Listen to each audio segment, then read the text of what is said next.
Nagbigay din ng kanyang inspirational message ang ating Hepe Pau Chief Persida Acosta sa isinagawang chartering and induction ceremony ng new members ng Mapitagan Eagles Club ng the Fraternal Order of Eagles, Philippine Eagles Incorporated. Panoorin po natin ito.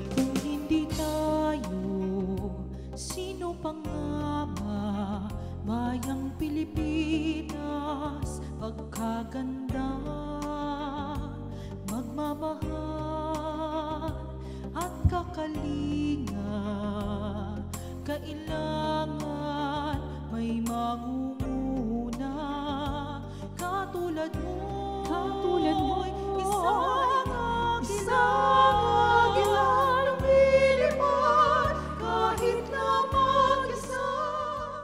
Sa isinagawang chartering ng bagong Mapitagan Mandirigma Taguig Eagles Club at induction ng mga karagdagang miyembro ng iba't ibang Eagles Club na kabilang sa National Capital Region 24, Mapitagan Eagles ng the Fraternal Order of Eagles, Philippine Eagles Incorporated, ay kanilang inimbitahan sa pamamagitan ng isang sulat ang punong manananggol pambayan Dr. Persida V. Rueda Acosta DSD bilang guest of honor and speaker.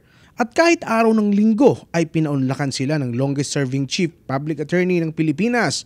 Ginanap ang chartering at induction ceremony sa Philippine Navy Officers Club Hall sa Bonifacio Naval Station sa Fort Bonifacio, Taguig City. Napakaganda po ng araw ngayon dahil linggo. Araw ng pagkakatipon ng mga pamilya, magkakapatid, magkakamag-anak.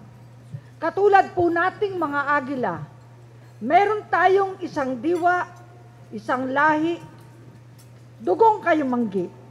Mga Pilipino na nagkakaisa para sa katarungan, katotohanan, kalayaan at pag-asa sa pagdating ng magandang bukang liwayway. Masaya po ako dahil kasama ko muli kayo. Kada merong imbitasyon, basta libre po ako ay dumadalo.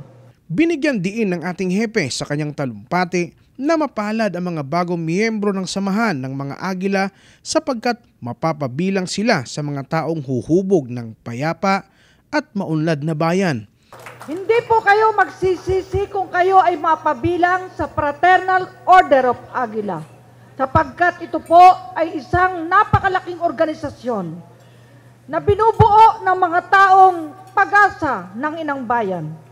Mga taong makadiyos, makabansa, naghihintay ng isang bagong umaga para sa bagong Pilipinas. Ayon din sa ating butihing hepe, ay nagsilbing inspirasyon niya ang kanyang mga kasamang ate at kuya na huwag sumuko at ipagpatuloy ang kanyang advokasya na ipaglaban ang karapatan ng maralitang Pilipino sa ngalan ng batas at hustisya.